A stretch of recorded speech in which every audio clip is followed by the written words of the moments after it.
ನಮಸ್ತೆ ಸ್ನೇಹಿತರೆ, Shruti's homely corner ಅಡುಗೆ ಮನೆಗೆ ಸ್ವಾಗತ. ಇವತ್ತಿನ ರೆಸಿಪಿ ಏನಂದ್ರೆ ಮಾವಿನಕಾಯಿ ಚಿತ್ರಾನ್ನ ಮಾಡೋದು ಹೆಂಗಂತ ನೋಡೋಂಬರಲ್ಲ. ಈ ಮಾವಿನಕಾಯಿ ಚಿತ್ರಾನ್ನ ಮಾಡೋಕೆ ಒಂದು ಪಾತ್ರೆ ಒಳಗೆ 3 ಟೇಬಲ್ ಸ್ಪೂನ್ ಆಗುವಷ್ಟು ಎಣ್ಣೆ ಹಾಕೋರಿ. ಎಣ್ಣೆ ಪೂರ ಚಂದಾಗ ಕಾದಿಂದ ಅದಕ್ಕೆ 1 ಕಪ್ ಶೇಂಗಾ ಹಾಕ್ಕೊಂಡು ಅದನ್ನು ಚಂದಾಗ ಫ್ರೈ ಮಾಡ್ಕೋಬೇಕು ನೋಡ್ರಿ.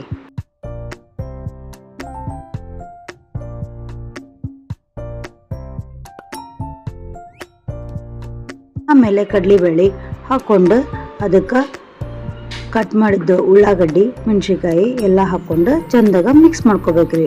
ಅರಿಶಿನ ಪುಡಿನೂ ಹಾಕೋಬೇಕ್ರಿ.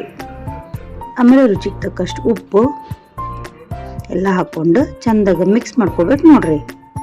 ಒಂದು ಮಾವಿನಕಾಯಿನ ಮ್ಯಾಗಿನ ಸಿಪ್ಪೆಯನ್ನು ಅದನ್ನ ಎಲ್ಲ ತೆಗೆದು 1 ಕಪ್ ಆಗುವಷ್ಟು ಮಾವಿನಕಾಯಿನ ತುರಿದಿಟ್ಕೊಂಡು ಈ ಒಗ್ಗರಣೆಗೆ ಹಾಕ್ಕೊಂಡು ಮಿಕ್ಸ್ ಮಾಡ್ಕೋಬೇಕು ನೋಡ್ರಿ.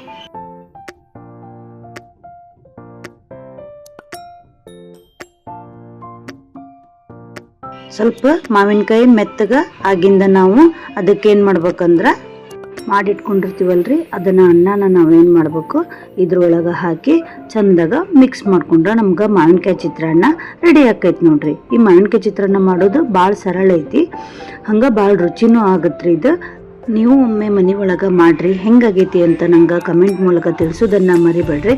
ಹಂಗೆ ಪೇಜನ್ನ ಫಾಲೋ ಮಾಡಿರಿ, ಶೇರ್ ಮಾಡಿರಿ. Thank you.